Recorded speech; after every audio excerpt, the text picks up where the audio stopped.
So we're into the last session of our day, and I have much pleasure in inviting Matthew Luskin to join us at the podium to chair the last session. Thank you.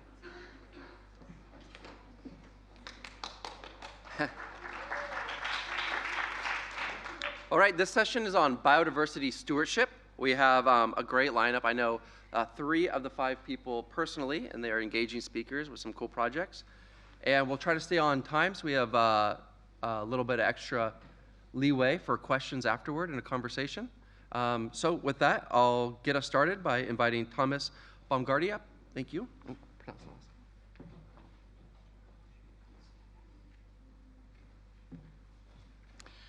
Thank you.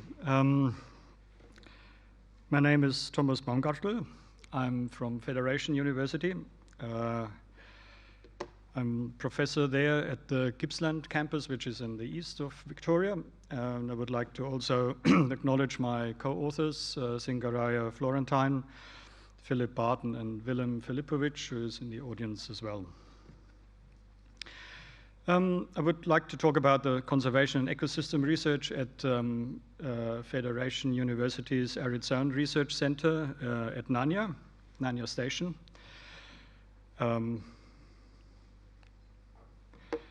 And present some of the work which has been done there and is happening currently. Nanya Station is about 40,000, is there a pointer actually? Ah, yeah. Nanya Station is between Mildura and Broken Hill, about halfway. In western New South Wales, it has a size of about 40,000 hectares.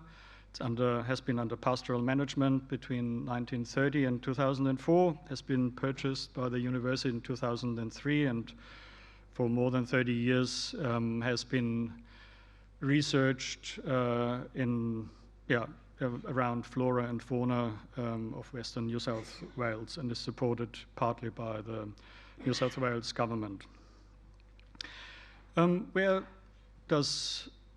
If we look at the landscape setting, where does Nanya Station sit? Nanya is located in the continental dune fields of Australia. The continental dune fields cover large parts of Australia. The dunes themselves, they show a specific direction based on the prevailing winds and the time when they were created. And Nanya Station down here is quite well representing this sand dune landscape, and above all, which is quite important from an agricultural point of view, the Mallee, the northern part of that sand dune field. Some facts about Nanya Station. Nanya Station belongs to the geographical area of Scotia. It has a very short grazing history for New South Wales. And the reason is that the vegetation wasn't really very suitable for grazing. Sheep grazing has happened at that time. And the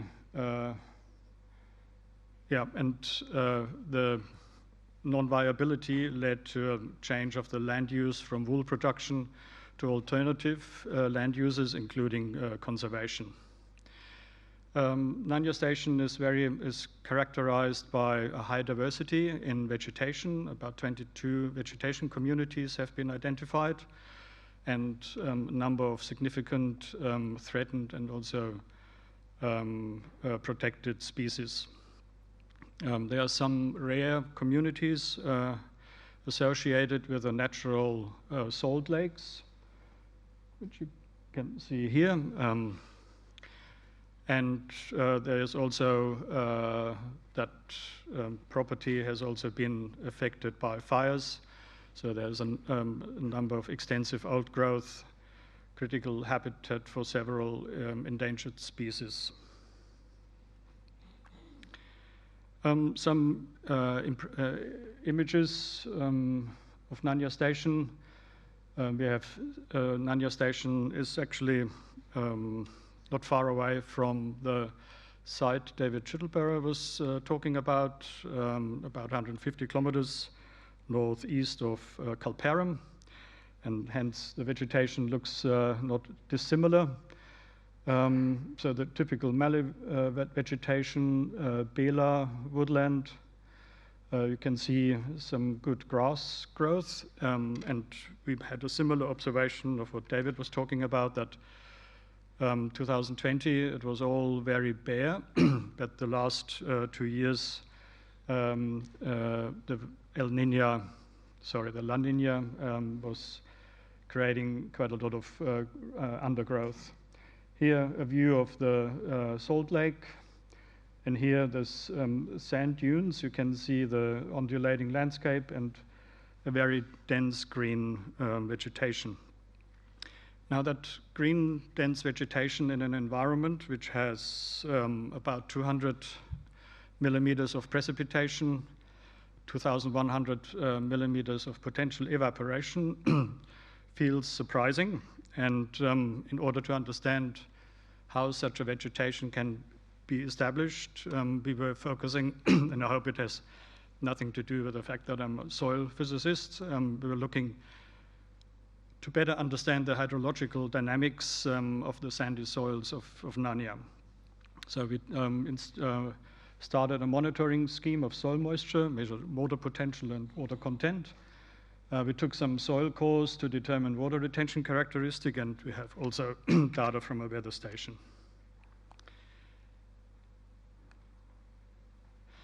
The water retention characteristic was determined with a device called HyProp, which has a big advantage as due to the way how it's measuring.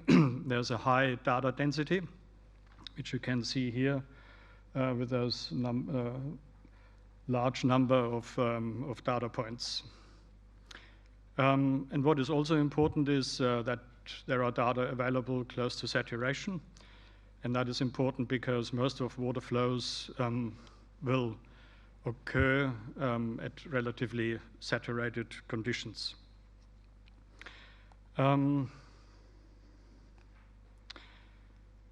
If we, so we can model those data points, and that is quite important for any forward-looking modeling purposes.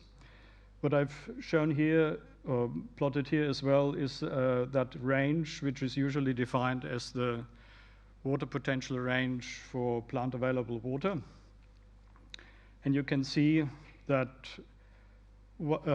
if we drain that soil, so the first part is the free draining water which can't be held against gravity, that once we reach field capacity, we almost have completely emptied our pore space. So the plant available water here is only 3, 4, 5%, so very small values. That means the sand dunes have almost no water holding capacity, but it also means that at certain rain events, if we are able to saturate this part, water will actually drain very fast through that pore space. That means water can drain quite deep and can, and that's the theory, can be held at the underlying silty clay layers, similar to what David has described before, except that these that the sand dunes are much taller, much higher than what Kalparam is experiencing. What that means is, if we, as I just said, if we have rainfall, and this is a graph of the water content changes, if we have a decent amount of rain, 10, 15 millimeters, we can see an immediate response of change in the water content, increase in water content in 10 and 40 centimeters depth. For this 25 millimeter rain event combined, we can see that even in 40 centimeters there's a direct response. In general, that system is then draining, and we reach again our very low water contents of 7 to 8, 9%. And that has been confirmed through measurements when we were installing the sensors with in situ samples following a rain event.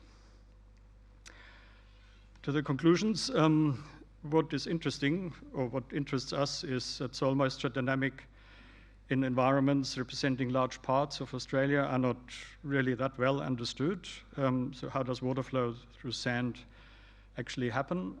Preferential flow plays an important part for the recharge of deeper soils or sands in those dune environments. It's of interest to what extent that preferential flow may play a major role for the survival of those woody vegetation. And that is also where the question of climate change comes in. How does a potential change in the magnitude or the amount or the intensity of rain change the infiltration and the deep drainage of that water? Thank you.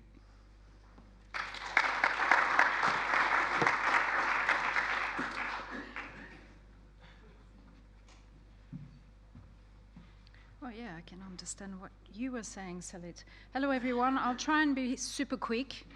My name is Celine, and let me see if I can, which button do I click? Green one, of course, the green one, of course. I just wanted to start by a quick acknowledgement to country. I wanted to pay my respects to traditional owners and their custodianship of the land upon which we meet today, and their contribution and continued contribution to our understanding of Australia and the land. So it all started with, I'm an empiricist. I have studied wildlife my entire career, and when you deal with animals that live in their natural environments, it's very frustrating because getting information from them is nearly impossible. You can't see them on the couch and say, hey mate, how are you going today? What do you eat and how are you feeling? So I look at adaptation to environmental change, and as a proxy to that, I've also been pushed, therefore, to develop technologies and methodologies and innovate in that space to try and get the information that I need from animals. I've worked with detection dogs and drones and thermal imagery. And then when I moved to UQ 2 years ago, it was a good time for me to reset and think, I want to do something else, and I want to try and keep pushing the envelope. My background is genetics and genomics, and I thought, well, let's have a look at what genomics can do for us. In the context of conservation and biodiversity, we know that if we want to protect terrestrial biodiversity in general, we have to think habitat protection. Now, which habitat do we protect is really difficult, and what we need to support policy, legislation, and habitat protection is baseline information. Information about which species occupy habitat, when they occupy it, and their also community that surrounds them. We scientists have worked extremely hard to develop technology to try and enhance our capability, but it's extremely challenging. And we've basically thrown everything that we have at it, from camera traps to thermal imagery, radars, detection dogs, you name it. And I feel that these technologies together are really good, but again, they're very expensive and often prohibitive to try and deploy these technologies across broad scale. And in particular, most of them detect single species or very few species at once. So for example, environmental consultants are often asked to use bioacoustics, camera traps. They do ecological surveys during the day, at night, etc., and so forth. And it then becomes an extremely costly endeavor. So in recent years, we scientists have looked towards environmental DNA and what environmental DNA can do for us. It started with aquatic DNA, and I think this is a field that is now really well established. And obviously is where you collect water and you look at traces of DNA particles in the water, and you can detect biodiversity that inhabits water and aquatic environments. Now, one of the challenges with this, obviously, is that water moves, and very often, if you identify a platypus here today, was it actually occurring 1,000 kilometers up north? It then moved on to soil, eDNA, which obviously has been a way that we scientists have used to try and identify plant species and plant communities, and it's obviously worked really well. And in recent years, we've thought about, well, animals shed particles, shed their DNA in the environments, and can we try and harness that information? And this is where my work comes in. So airborne eDNA started only a few years ago, and it started in the lab, obviously under controlled environments, and scientists were able to basically confirm that, yes, we can collect air particles and that these contain DNA traces of animals within confined spaces. They then took a deep breath and thought, well, why don't we try and look at zoo communities? And they deployed air filters across zoo communities and were able to confirm that, yes, we can, through the collection of air particles, detect community members in zoos. Then there was a few studies very recently looking at dust and collected dust, and were able to confirm a wide range of animal species across an entire year in a location. And this is where my work comes from, because I worked a lot on koalas and threatened species, and I wanted to see whether we could push this technology to identify threatened species. So one of the first questions I wanted to ask, and there are many questions to be asked, but the first one really was, can I actually have a proof of concept that if I was to collect air samples under natural conditions, can I actually detect low biomass species, which are characteristic of threatened species? And the second question I wanted to ask was the relevance of sampling in our detection range. So what we did is we had a lot of fun, by the way. We went out with some honor students and PhD students and started collecting air. We used simple air fan forces and just basically some stationary filters. We left them for 48 hours. We had 10 sites, and we took 2 samples per site. We left them for 48 hours. We also accompanied these with 2 spotlight surveys at night to try and see whether we could detect anything. That was quite fun. And then this particular site also had past ecological surveys done. So we had a fair amount of information about what was there. And this is basically what you find. You basically bring the filters back, you extract what you find, and it's a lot of fun because it's, it's a bit like playing Cluedo, who did what, where, and how. And then this is what we found. And we were able to detect koala, and we knew that they were there. We were also able to detect ring-tailed possums, brush-tailed possums, wallabies, 2 different species, lots of domesticated animal species and invasive species, and that's my thing not working, that's fine. So that's really interesting that we were able to detect these. From our own ecological surveys, we basically were able to detect from the DNA particles in the air 6 out of the 7 species. There was 1 Microbat species that we could not identify to the species level, but we did see that we were unable to detect. But just to put it into broad context, we weren't looking for bats, we were looking for koalas. So for me, everything else was bonus. And now basically we're at a position where we know that we can detect low biomass species, we know how to collect the air samples, we know that it works, so now it's really about investing into the future capabilities of this technology. And what I mean is, for example, we've now moved from using a metagenomics approach where you sequence everything that's in your sample to being able to develop a simple qPCR assays of detection in the lab, whether do you have a koala, yes, no, and that costs a few dollars. We are also looking at testing it for gliders, and I can tell you since I've submitted the talk, we just got a whole bunch of new data, and yes, we can detect gliders, antechinases, possums, and everything that's around. And we're also now trying to look at different ways of collecting the air. So I came here today with really saying, look, this is really innovative. It's potentially could revolutionize the way that we undertake ecological surveys. And I am looking for partners and seeking collaborations because for now I'm going blind and we do some ecological surveys, but to be honest, we're not the best. So anyone out there that does ecological monitoring with bioacoustic camera traps and so forth, please contact me because I'd love to be able to deploy some filters alongside what you do. And that's it. Thank you so much.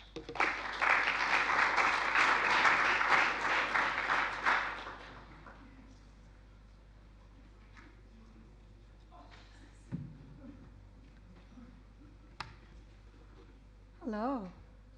Can you hear me? Thank you, Celine. That was wonderful. Fascinating. Okay, so I'm going to talk to you all about islands and how we advance conservation of threatened species and other species on islands. So basically, this is part of work led and done by a lot of different people as part of our research group and many other collaborators across Australia, so credit to everyone who contributed. So we all love islands, but we know that they're really unique and special, but they're also highly threatened by many, many different threats to both nature and communities on islands. And you all know all those threats. I don't need to list them here. But many different islands have dealt with those issues and problems that result from those different threats. And there are many successful conservation stories. So, you know, we know that there are many different stakeholders, many different islands, and we have solutions. One of the problems is that whilst we share very similar problems, we rarely communicate our solutions. So one island solves a problem, and then the next island will go and solve it again and reinvent the wheel again and again. And in order to do that, we need to be a bit better at sharing of data, experience, not just our successes, you know, at conferences, but also where have we failed? Where did we try and it went wrong? So we want to try and contribute to building frameworks to help and support collaboration so people can talk to each other and start sharing that information on success and failure across islands. So in the past few years, we've been busy as part of the Threatened Species Hub and following that hub, working on a whole range of islands. And guess, until you see the number, you can guess how many islands Australia actually has. We called it Saving Species on Australian Islands. And we created the first database of all threatened species and also some invasive fauna and flora on Australian islands, on all Australian islands. We compiled a lot of available data on the threatened species from a whole range of resources. Took us quite a few years. I thought it'll take a year. It took like 5. We used case studies on multiple islands and involved also island communities, people who come to islands and people who work on islands, and most importantly, Indigenous and First Nations people on island who have really substantial knowledge for thousands of years on their islands. This helped train students and people working on islands, becoming experts around these different areas. So this NEST project basically was also a collaboration with many people. You can see John Wynarski and Andrew and Justine and many other people you might know here in the picture. And we started by compiling, examining, and analyzing a database that we created for threatened species on Australian islands. I can't really see you because of the glare, but maybe some of you took part in validating data. So thank you to everyone who helped. Both EPBC and IUCN listed, you know, a whole range of taxa. And also we had a lot of information we collated about those different species. And then we sent it out to all states and many different islands and experts to verify our database. And so we had 2 different databases. One was from Geoscience Australia of the islands. We had to digitize a few other islands we've discovered on the way. And then we had the threatened species data that we collated ourselves. We put them together into a database we called Island Occurrences of Threatened Species in Australia. And then this is how it looks. You probably can't see it from the back, but this is the islands data set, characteristics of each and every island. And then we have the threatened species data, characteristics of every single threatened species. And then when we bring them together, we actually have this information of the species on the islands. The one hidden in black is a sensitive species, etc. And we created a how-to video and guide in order for everyone here and everyone else on the planet to be able to use this database of the islands. So you're very welcome to explore, to dive in, and I'm really happy, just like Celine invited you to collaborate, I'd love to, anyone interested in islands and in the database, to further discuss, because there are many, many opportunities to use this for advancing conservation and management. This is all written in a lot of detail, far too much detail, in a report we wrote and shared the database and the report with the Department of Environment and other stakeholders. and it's all available for downloading. And we're hoping that one day, pretty soon, TERN may be interested in taking part in hosting this database as well. So just a few insights as a taster, but I won't have time in my 12 minutes to give you too much of our findings. And so what we can do is start mapping. Where are the species? On which islands are they? Which groups do they belong to? Which groups have many threatened species on islands? Which ones have less? Which threatened species occur on multiple islands, et cetera, et cetera. We can also start listing it and examining tables according to jurisdictions, according to who's managing these threatened species across the different Australian states or the Commonwealth. The reason it's so high is because of Norfolk Island, which is managed by Parks Australia, et cetera. So we can start mapping our outcomes and looking at the database on a spatial basis. And so we can actually start looking at where are these threatened species, in location, where are the concentrations of those most highly threatened, critically endangered species, for example, across states. And we can also, of course, look at it across biomes and different latitudes and whatever, big versus small islands, offshore and nearshore. There are many, many options, depending on what you really want to do, because our goal is to provide this for further research, but also for conservation and management purposes. At the same time, we compiled a database of invasive species. It's far harder, far less reliable, somewhat reliable for foxes and cats, and this is a lot of work, credit to Sarah Legg and John Winarski and other data contributors. And so don't trust this database. You can trust the other one much more. Someone needs to work on this for 5 more years probably for it to be quite reliable. But we're starting to look into it. But this allows us, at least for the data we feel is more reliable and we can validate, to start looking at which islands provide us with an opportunity or a high return for conservation investment, having, say, many threatened species but not many introduced species, or the other way around, depending on your goals. One of the islands we worked on a lot, just because it has the highest by far number of threatened species of all Australian islands, is Norfolk, located 1,500 kilometers east of here. We've been working closely with Norfolk Island Parks and Australia Parks since 2016 on various projects, also with the World Heritage Museum. If you haven't visited Norfolk, go. It's an amazing place. Very interesting, 200 plus years of history, and a lot of conservation challenges, but also a lot of endemic species there. So Leah is just finishing her PhD soon on Norfolk's threatened plants and their interactions with animals, using camera trap data and experiments to see how, they're impacting our native species like the Norfolk robin, endemic, and James is now working on insects on Norfolk. He's from New Zealand and discovering new species as he goes along, and working on invasive species and their impacts as well. So basically, one of the things that came up very clearly is that we really quite urgently need a platform in Australasia and the Pacific region to work on islands, to share that information across disciplines, across different stakeholders, people from the islands, people from outside those islands. And we really need to draw them together, all these different people, to share information. There is sharing of information, but not enough, definitely not enough. And it can really help lead to those innovative solutions. We don't need to reinvent them. And there's so many amazing new tools. We just heard about one, for example, that we can actually use now and employ in different islands. And this will also contribute to more sustainable island communities that are facing many, many challenges, ranging from managing biodiversity to other challenges.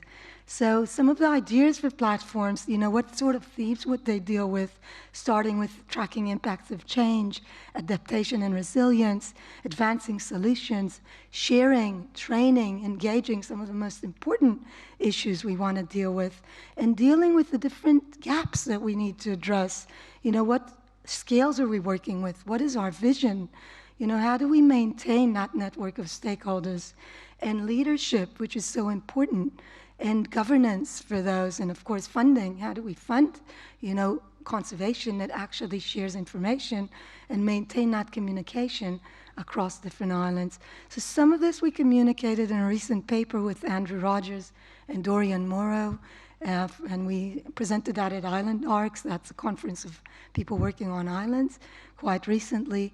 Some of the database stuff is presented in the report. We're working on scientific papers, but the report is very detailed. And the take-home message, if you need to take something with you in this afternoon because you're tired probably, is that we really need to support, as people sitting here in the room, support that sharing of lessons between the different experts, the different communities, the managers across all those states and islands in different places, and not just what's worked, but of course also what has failed, because those lessons save a lot of effort and a lot of provide us with a lot of further information. And a lot of us needs to be led by island communities. It's not enough for people coming from the outside and saying, oh, we got a solution for you. You got to do this and that. So engaging, of course, the community. And one of the people that I think is doing that and can teach us a lot on how to do that is Junior Novera, who's just finished his PhD and waiting for it to be marked and everything. And he works on incorporating indigenous knowledge and priorities in island conservation in customary-owned lands in his own island in Bougainville. And we call it knowledge weaving. And we've worked on a recent paper that's just been published this year in TREE, so you're welcome to read it, on, backyard conservation. And as we worked on it, the editor became aware of the fact that, it's very easy to talk about it. It's much harder to do it. So she actually started a whole issue in Trends Now, in TREE, on local and indigenous knowledge. And this will be the first paper in the issue. And I think that if you're working in this field, please approach her, because it's a really important field that needs far more attention. So I just want to thank a lot of people who have been contributing to this island project that's still continuing, many of our students and fellows, and many, many people all around Australia and in various parts of the world. Thank you very much.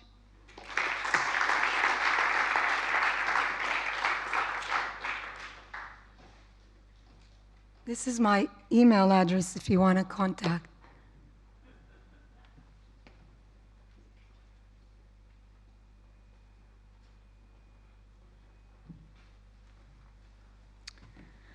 That was a pretty hard act to follow. So my talk then is going to be a little different. So we'll just get the hang of this clickery thing. So it's that one, and big green button will be the go. Yep. Right, so I'm going to talk about something from the wet tropics of North Australia. So I've flown down, I've missed the entire morning session, and it was very wet there this morning. So you've got a picture of the environment there. You've got a tower sitting in the middle of a pretty interesting looking landscape that was scanned by LiDAR and overfit with some RGB imagery. So technology is moving on, and I like to play in the space of using classical methods and technology, which is what this talk's about. So the talk then will be about phenology and how that fits in a tropical landscape. The rainforest region that I live in has got a lot of biodiversity, but it's very small in extent. So the wet tropics is 0.1% of Australia's terrestrial land surface. A lot of vertebrate fauna, a lot of native flora are restricted to that sort of environment. And the interesting thing is it appears to be a rainforest region of the world that's actually going to hang in there as rainforest. Now, the exact composition, we don't know, but the models so far seem to indicate that it's in a resilient location. There's a lot of weird stuff there. You can see there's a pretty little tree kangaroo up in the Daintree there in that same location where the crane's located. So this is Cairns, that's where I flew out of, and I'm going to be talking about locations around there.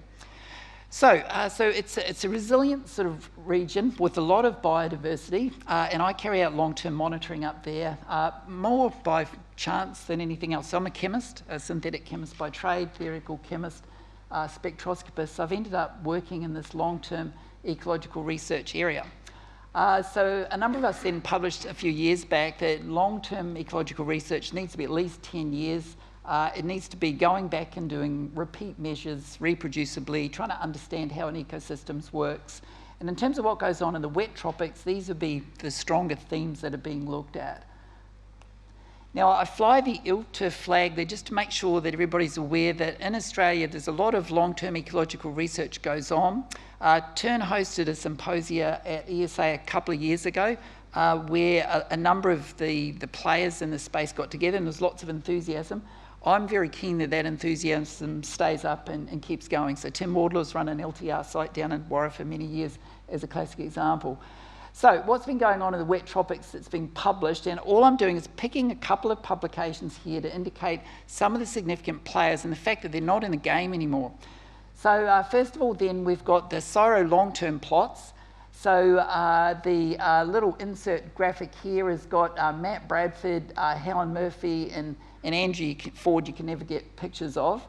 So these guys then were part of the team that CSIRO set up many, many years ago that have kept those plots going. Now, CSIRO recently pulled out of those plots, and so fortunately a consortium of us, ANU, JCU, CSIRO, have got together to keep these things going in an ad hoc fashion. So I actually hold the permits for all of these plots. I hold the permits for the Connell plots to try and make sure that we keep these things going forward. And we're all trying to search and figure out how to keep the money on the table to make it happen. So that's a team and an organisation that kept that LTER research going. This one is even more particular. That's Steve Williams. Now, Steve Williams retired last year, to my shock and horror, because he's not that old. And he had been the single person who kept vertebrate monitoring going in the wet tropics over the last 20 years. But the funding dried up. Steve moved out of working in the wet tropics and he moved overseas. And eventually he's just hung up his hat. Now, in these things here, he's been looking at what's going on, and the stuff is scary. So that's a single person who's been a driver of an LTER activity. And then here we've got a site. So this is up in the Daintree. This is the Daintree Rainforest Observatory with its landscape architect design buildings. And we've kept a number of things going there for a long period of time, but it's the institution that's put the buildings on the ground, and we've kept activity. And I keep doing bits and pieces there. Now, my action then started with this flux tower up in the Daintree at Cape Tribulation. We had an accident, unfortunately, so I got another tower at Cow Bay down the road. And so you can see Cairns here. We're talking Cape Tribulation here, Cow Bay here. And then finally, we got another TERN tower that was put in the upland region of the rainforest at Robson Creek. So again, these sites intend to persist into time. We published some years ago on tropical sites in the rainforest with flux towers. This is one of the few that will persist. So LTER sites in the Daintree then, we've got ongoing measurements. You can see all of these ones are ticking the box that they're exceeding that 10-year target. So we established a plot at the Daintree Rainforest Observatory at Cape Tribulation way back in 2000. So I arrived in 2001 and started doing stuff there at that point. We've got the phenology that I'll be talking about today. We've got leaf litter, and I saw Will in the audience before. At Cow Bay, we established a digital record of phenology way back, and that keeps going through TERN's activities as well. So now some data.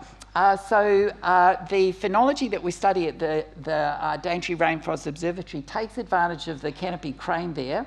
And in addition, there's been an experiment that Sue Lawrence established a few years back, where she put a drought infrastructure in. So you can see some drought tents there. Now, in that droughting period then, which is the red line, you can see that before and after, there are quite big differences in the control. So the control then in that greeny colour, as we look in the before period and the after period, the green actually changes of its own accord. So this is a before and after experiment where what you're looking for is how that green line tracks relative to the drought experiment, that through-fall exclusion in brown.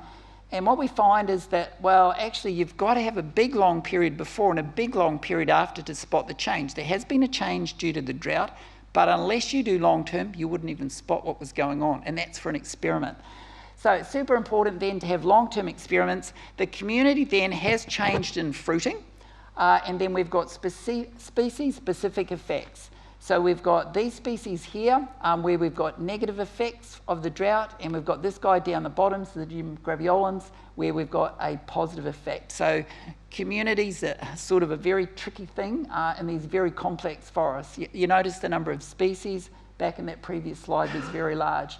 This is a particular black palm, indicating that in addition you need to consider when during the year these things are carrying out their behaviour, because this particular thing here feeds the cassowary. And so if you've got a drought and the drought's changing when it fruits, then potentially the cassowary's got its resource at the wrong time of year. Now we turn to technology. So the phenocam at Cow Bay was picked up and then expanded across a network that I used to run called the Super Sites.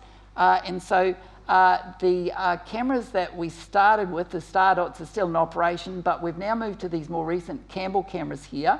And those things then collect images regularly through the day, and then they end up in a TERN data repository, which is called EcoImages.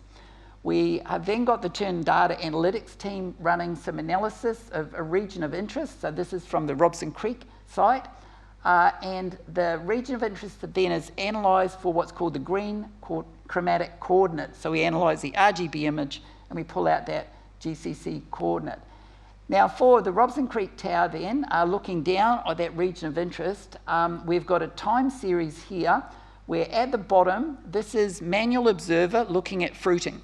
And you can see that we've got these peaks in the number of species that are fruiting. We've got peaks in the total amount of activity, fruiting activity of those species. And what's interesting, we've got this strong dip in the GCC.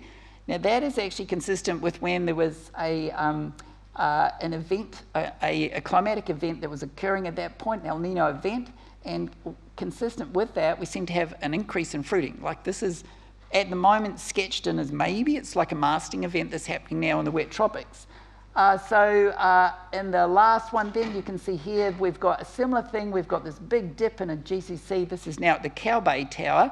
And this is happening when we've got a semi-deciduous sort of species dropping all its leaves. So the phenocams then are able to pick up useful information, but this is just the first look to see what we can actually pull out of these things. So that's a little bit of LTER research in the wet tropics. Do we think it's worth continuing with? Well, I was at a workshop run by the department from Canberra yesterday up in Cairns to develop a recovery plan for the flying foxes. So in 10 years, they lost 50% of their population to 2017. In 2 days, in 2019, they lost 30% of their population. They moved to threatened overnight. So these guys then, we're trying to get a recovery plan before they become one of these picture book sort of characters like this one. Steve, as I indicated, he's retired, but a paper that he knocked out recently indicate that the green possum will be in this category by 2050. Okay, so the recovery plan is to make sure that these guys don't go out, but these guys at the moment, there looks to be a very short amount of time before we see them go off the planet. They're at the top elevations in the rainforest. Nara was studying the phenology of the black palm here. As indicated, this is another threatened species that feeds on that thing. So these things are linked, but we're going to need a combination of people and technology. We don't have enough points out there on the landscape to do it. So I'm particularly enthusiastic about seeing lots of technologies work together. I don't believe one approach is sufficient. So I want to see like eDNA out there. I want to see camera traps out there, acoustics out there, the whole suite of things. And then you get enough sampling to understand communities. Like I was talking to the person that's the chair of the Threatened Species Scientific Committee yesterday, and she said, yeah, but everybody forgets about invertebrates. So a big flag for just doing long-term monitoring. Thanks. All right. And if you hang up your hat, you could go into brewing. This is Matt Bradford, our botanist, who now is a brewer up in the Atherton Tablelands.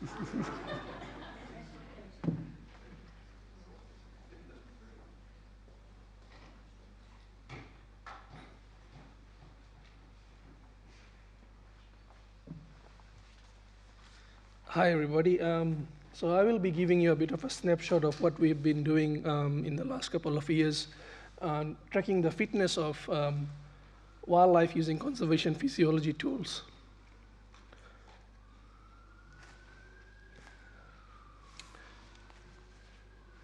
So I will be looking at the topic of stress physiology and give some examples of stress physiology of Australian species. So when you look at animals in nature and all the story that we've been hearing in this conference, at least, we know the barrage of environmental challenges that they're going through.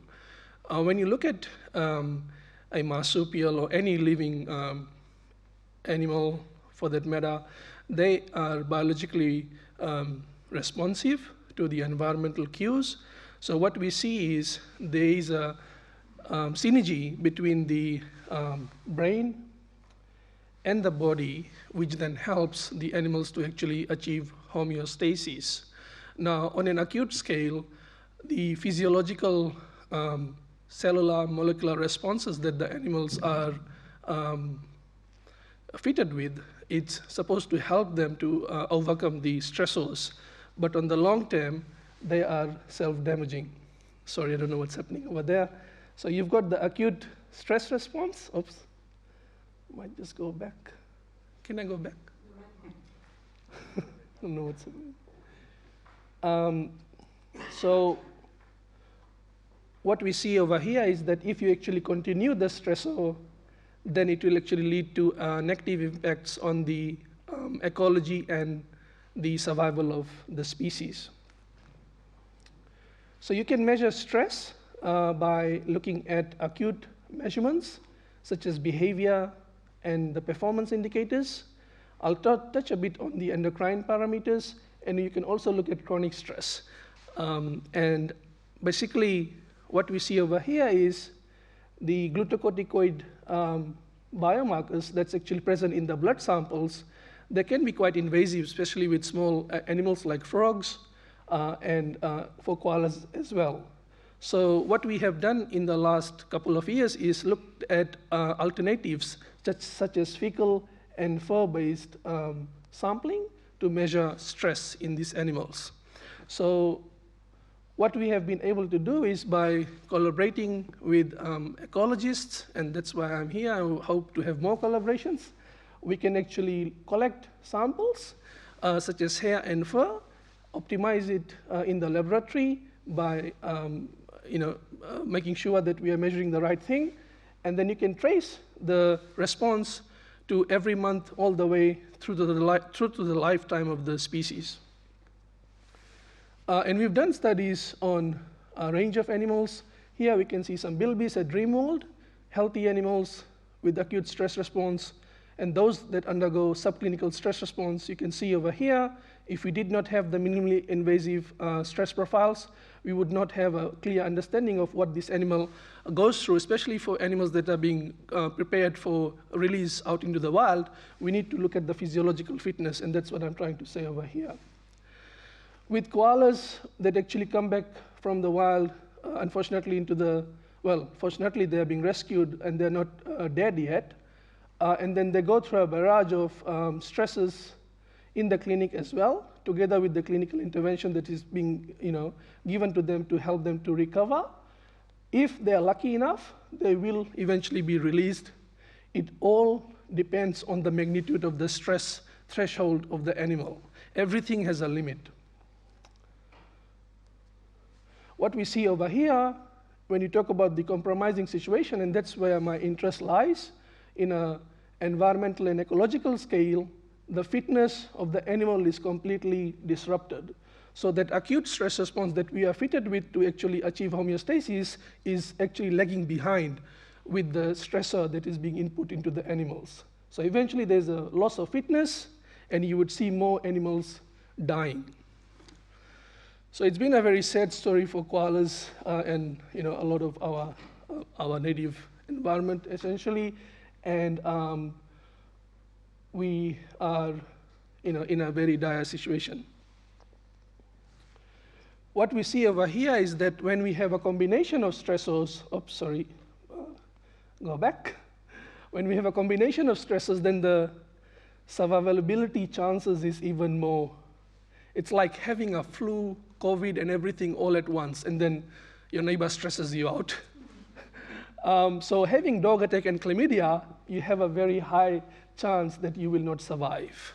No matter what the clinicians do, like we put in all the efforts that we can to save the species, but because it's actually got a ghost of the past of the stress that's gone through in the environment, it's highly possible that it will not survive. And we see the story is pretty clear with the minimally invasive or non-invasive hormone monitoring technology, that a lot of koalas who are highly stressed are eventually euthanized. A lot of young males, joeys, mums, it's not a very good story. And those that actually come with less stress, there's always a certain amount of stress in these animals, they have a chance. So what I guess the message that I would like to give here is that I did a marathon of a study where I tried to see what's the stress levels of koalas in response to different stressors. So I had some data. This is like 10 years worth of data points. We had land clearance, bushfires. You can see that, dog attacks. These are the events. So the event might not actually corroborate with the stressor. The stressor could be something with the environment itself. Being flat on the ground, being a burn victim. So these are some of the significant stresses that these animals are going through. This was a healthy batch of koalas behind Harbour Town on the Gold Coast. So I don't know what's happening there right now, but they had quite low levels of stress profiles. So we collaborate with the front line of koala rescuers. And I was fortunate enough to have my study included in the submission of the inquiry into the, the status of the koala as well. So that was something which was a proud moment for my research group. So yeah, there you go. It's our little contribution that we are making, a small research group, and we are sort of adding one species at a time into our stress toolbox, and we are trying to gather baseline information on these animals, because if we don't have baseline data, then I think it will be a bit hard in the future to actually make effective management decisions. Just like Celine was saying, that we need collaboration. That's, I think, is definitely true for all of us. So some people to thank here. My PhD students at the moment, Harsh Pahuja is working on rehabilitation of koala joeys. Renee is very busy, a bit agitated with her PhD, so she's wrapping up her thesis. And we are looking at some exciting results from the students' research. Hopefully, there's a video. So thank you very much.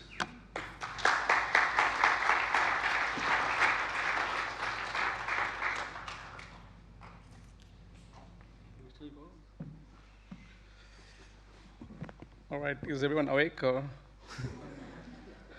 So, my name is Arun. I'm working with the TERN Data Services and Analytics team here at UQ Brisbane.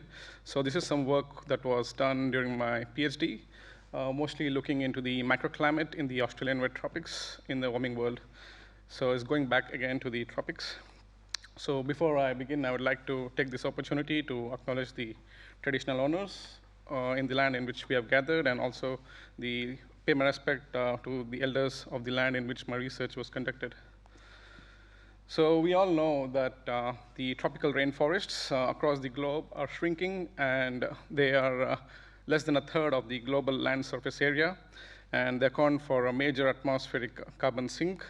And what makes them really unique is that the tropical rainforest occupy the narrow thermal profile, and they also receive some of the highest rainfall.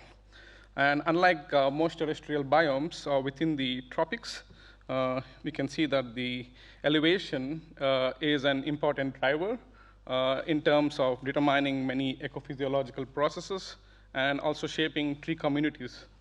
So the adiabatic lapse rate on average is about 1 degree decline for every 200 meters in elevation.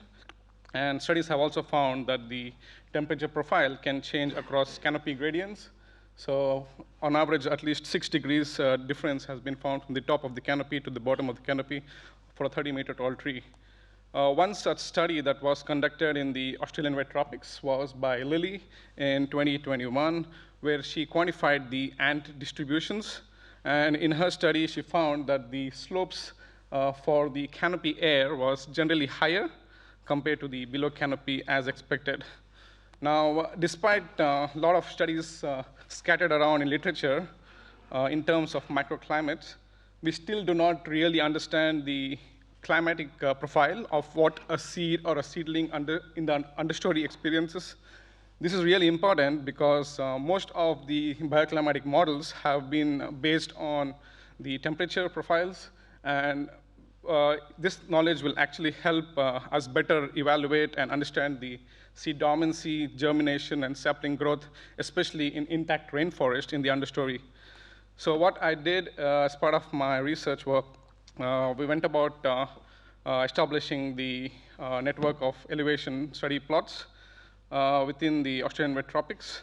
We identified 5 potential sites from the Daintree Discovery Center, then the Rex Range, Mount Lewis Transect, and Mount Brandon Kerr. So I went on, deployed this temperature and soil moisture profile. So basically what this does is this has the temperature sensors at 3 different layers. One is below ground, one is at the interface between the soil and the air, and one is above ground. So it's basically capturing what a seedling or a sapling is experiencing in the rainforest understory. So if you look at the raw trace of what it looks like in the Daintree, for example, you can see there's a lot of variability in the air temperature.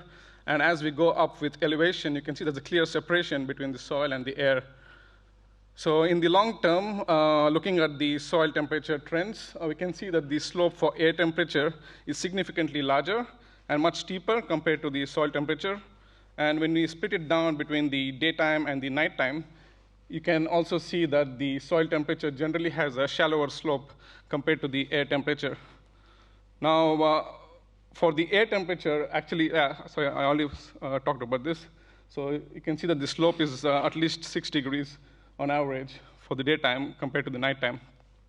So when we actually quantify this in terms of the temperature difference or the temperature offset between the soil and the air, it's interesting to note that the lowland part of the elevation gradient, the soils are generally cooler than the air. But as you go up higher in the elevation, you can see that the mountaintop sites, the soils get warmer. And also that the difference is pretty evident in terms of the seasonality. Now, what we did is we thought, okay, notice these interesting vegetation types within the Australian Wet Tropics. For example, we have the lowland rainforest, which is a complex mesophyll type of forest. And we have a mid-elevation to upland, which is a simple notophil vine forest. And we have a mountaintop, which is basically a vine thicket. So we separated the sensors across those different elevation gradients and quantified them by categorizing them. And we found consistently that the mountaintop sites had higher diel temperature range, the annual temperature range, and temperature seasonality. So we also found that there was these interesting covariates, like the tree basal area, for example, which probably can be one of the interesting factors contributing to this kind of variation, and also the soil organic carbon content.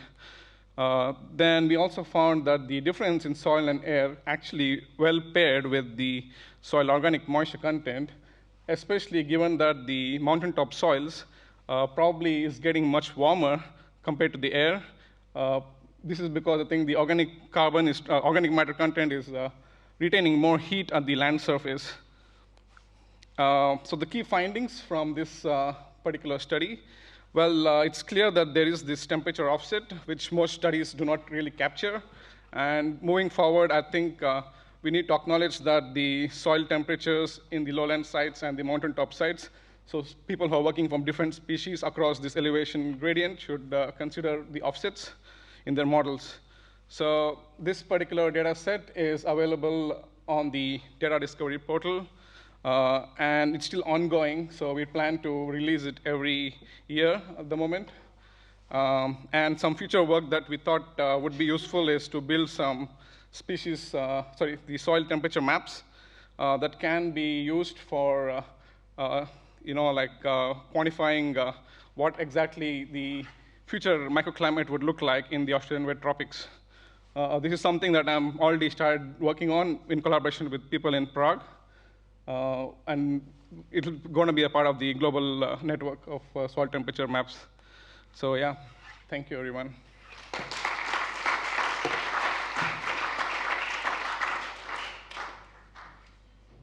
Greetings, and thank you for the opportunity to give a brief overview of this project. So the project is designed to provide real-time information about an important biological group, Southeast Asia, that is the microbats. This graph the figure shows the distribution of microbat diversity in the world, and although Southeast Asia doesn't have the highest diversity, it is one of the global hotspots. We're going to achieve this by using a variety of approaches. First, we're going to use newly developed acoustic methods to remotely monitor bat populations. And we're going to set up a network in Cambodia, the Philippines, and Vietnam as a proof of concept. And this overall project builds on a similar program that we've been running for the last 12 months, funded by TERN, based in Australia. So we're going to use those methods. As far as recording the bats, we're going to be using Titley full spectrum recorders with 1 terabyte of memory, and these are attached to solar panels, so we can have essentially a continuous power supply. Depending on the activity of the bats, sometimes you can fill these memory, this amount of memory within a month, but in some regions it can take over a year, so there's a lot of opportunities there for continuously monitoring. And at each site we'll have 4 recorders. They'll record continuously, and we've developed various installation protocols to ensure that this recording is standardized in the various regions. As far as how we're going to go about identifying bats based on their calls, their echolocation calls, well, there's some work to be done, but there's a lot of work that has been done already in the region. This graph is a sonogram, and it shows you the calls of 5 species of rhino-loafed bats, and you can see they're fairly distinguishable based on the frequency of each call. So there's a lot of literature and call libraries out there that we can take advantage of. We'll be using Titley's Insight software. Titley is one of the major providers of microbat detecting and analysing gear. This is just a screenshot of their Insight program, where you can see a sonogram of a bat call here in the middle. This is a great program for viewing sound files, and you can also derive call metrics such as average, the frequency of the pulses, duration, those sorts of things. You can also map out your calls, which is very useful, and put this information into GPS devices. And you can also write filters and keys that allow you to select calls based on various call metrics. We are also developing a suite of additional tools that we will make available as part of the project. On the left here, we've just taken a fairly standard approach. What I've done is I've gone into an area and that I'm interested in surveying. I've selected the call of species that are in that area that we know the identity of, and mapped them out here with a discriminant function analysis. Each colour is a different species, and what you can see is that some of the species are very distinct, some there's a bit of an overlap. What you can do is you can collect your own calls, map them out the same way, overlay them over these confidence ellipses, and then make decisions about which calls should be inspected further to help you identify them. Another different approach is to use image recognition or machine learning techniques as a way of analysing that, and we've started working in that area as well. We've also developed tools that help you, once you make your identification, sort of analyse what's going on at the community structure. And here, for example, is some activity patterns of bats that are over about an 8-month period at a site in Australia, where we're modelling the the activity based on the number of calls of these species over time, and then this opens it up to various statistical approaches to understand what might be driving some of these patterns. And of course, this also helps us with develop a standardised reporting methods across the various regions. Now, I mentioned that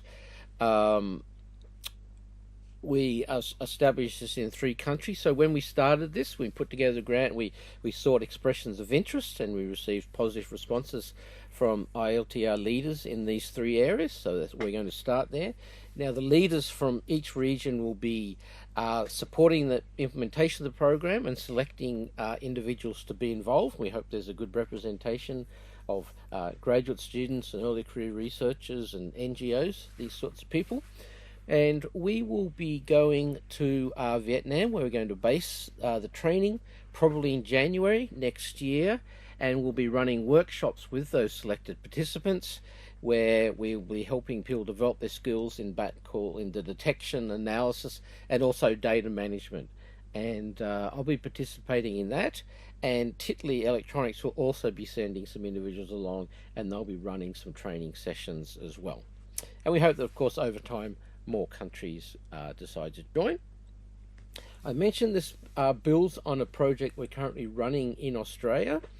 So in the last 12 months, we've mapped out the distribution of various species of bats in Australia. And on the left here is just a distribution showing the diversity of bats in Australia. And the blue dots are existing TERN sites. And what we've done is we've just selected 6 sites in Queensland that overlap with some of these key species, and we've been monitoring with 4 detectors at each site over the last 12 months by activity. And again, this is sort of a proof of concept for implementing this as an Australia-wide project.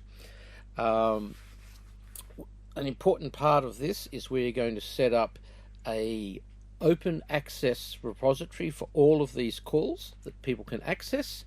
Now, in the last 12 months, we've collected over 23 million bat calls, representing 250 million call pulses, so that's good, a lot of data. We've got calls from the majority of Australian bat species. We've detected what we now know as a new species and a second species. So just by using sound alone at this scale, we are adding to the diversity of mammals in Australia. I make the point that it's important that we include both identified calls and non-identified calls, because we're still trying to work out the techniques for identifying species. And I make the point that data creation is absolutely key.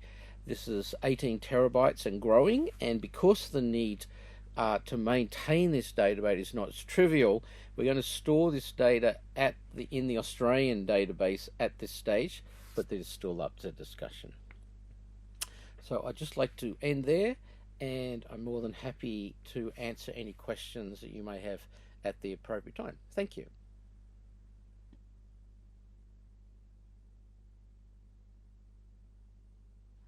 Thank you to our speakers. I'm going to ask you to come up and field some questions and have a discussion. The microphones are on. Just use them close to your mouth when it's time to speak. Okay, if you have other questions, please use the app to ask them. And there are already questions on the app, so I'll get us started. We can start with Celine. There was a few questions about eDNA. I'll list them all really quickly and then let you try to address them. One at a time. My brain doesn't work very well anymore. Do you foresee, so this one's from Rachel, do you foresee the use of eDNA being able to address abundance, or is it going to be limited, do you think, to presence, absence? There's multiple ways that we could try and tackle that abundance challenge, one of which is looking at quantification of number of reads. There's challenges in that we don't just sample this target species, we sample a lot of human DNA and domesticated animals. Or the other way that I'm more inclined to is actually using, looking at allele diversity. So if we are able to move from what we are now using mitochondrial DNA markers, if we use to more microsatellites and other things, then there's a potential. Theoretically, it's been proven that we could do it, is to look at allele diversity to try and detect number of individuals detected. Very cool. From the same person, they also asked, why do you think it did not pick up a bat species? I think that the location of the filters were strategically placed to try and detect some koalas and actually not bat species. So I would probably use a different design. Okay, cool. And then the last one on eDNA is, can you detect the difference between domestic dogs and dingoes? Yes, but not with the current marker. Okay. So for now we use universal mammalian markers, but that's just a matter of just creating new primers, and yes, we should be able to do it. Oh, very cool. Thank you. Are there any questions from the audience right now that people would like to raise their hand and ask that didn't have time to use the app? I know everyone's maybe not excited to have another app on their phone.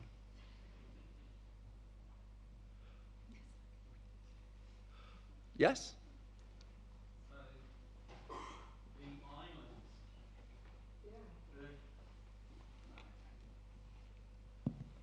I guess this is, my interest gets stirred every 5 years when I contribute to a State of the Forest report, and looking at invasive species and islands always crop up as the both success stories but also frustrations, and I can only applaud the work you're doing.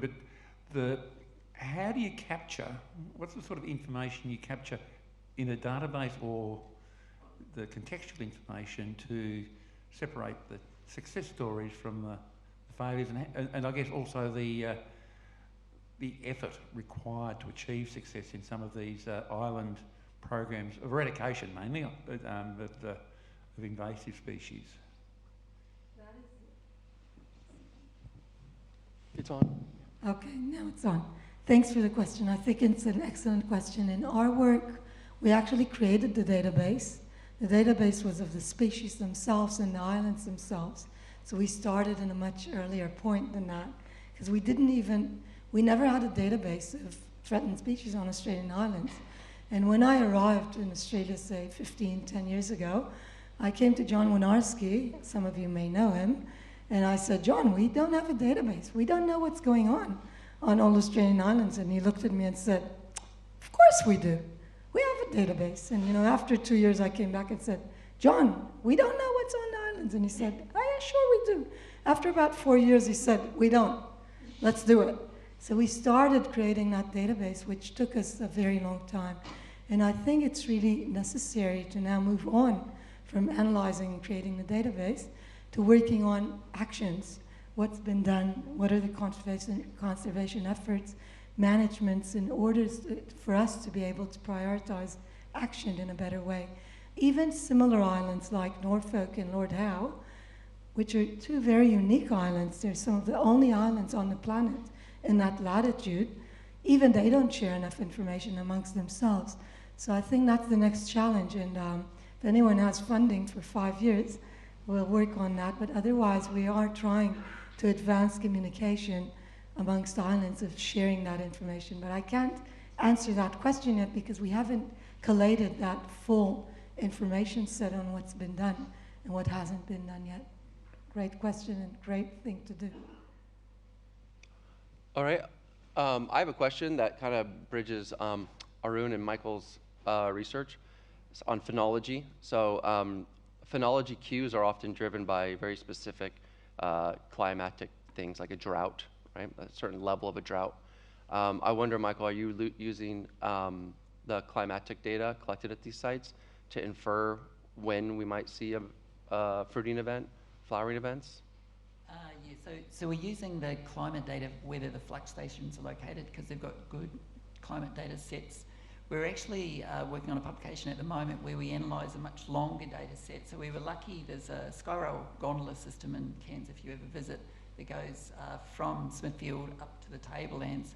And there was a single observer who collected data over 15 years on phenology. So we're now combining that, which is it's over a very large 7.5 kilometre transect, pulling apart how climate's actually driven phenology over a long period of time using the climate data from the base station down there and a few climate stations. So we're getting some interesting stories. It's not ready to go out yet, but it's coming close, yeah. It's a great example of if we collect all these data, there are opportunities in the future to bring them together to answer new questions. Are there any questions from the audience? I think some more have been submitted. Oh, great. Thank you. We got a few more on eDNA.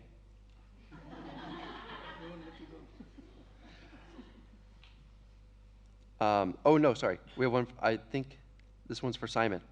Is there any way for people who have collected, Simon's online, he's up top. Any way for people who have collected bat calls to contribute to the online repository? Absolutely there is.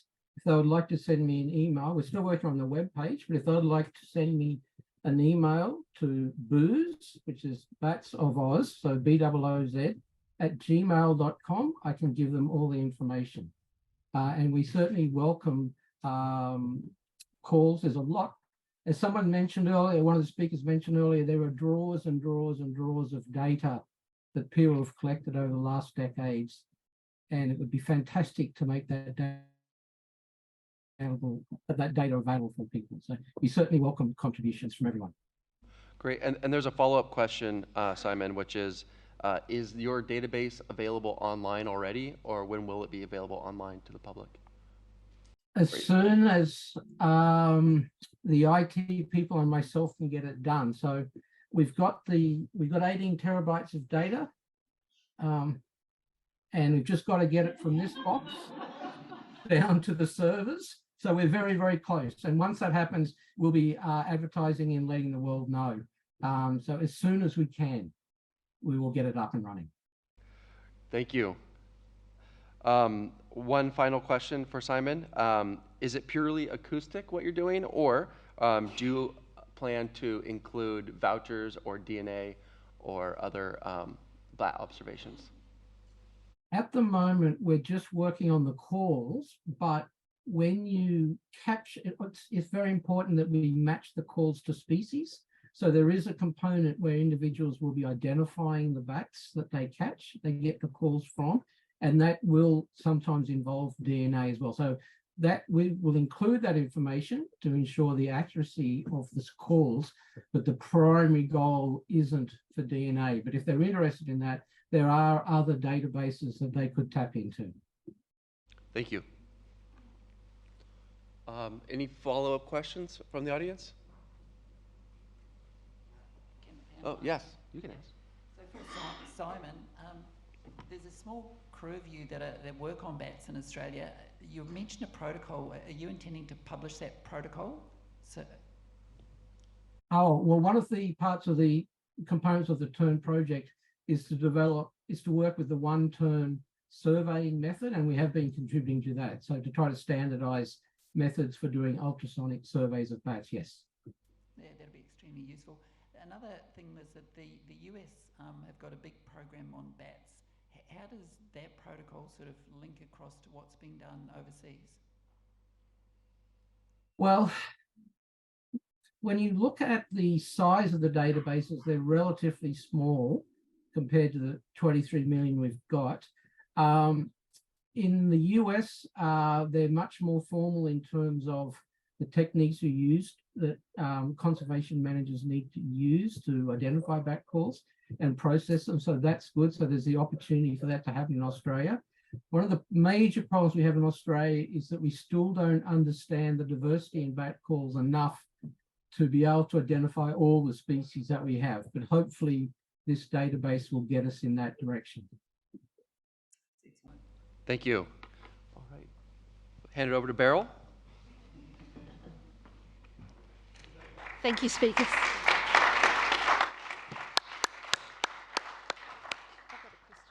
Later.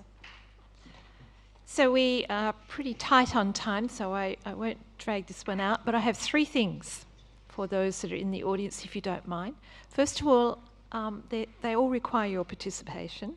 One is to do a round of applause for all of our speakers today. They have been wonderful.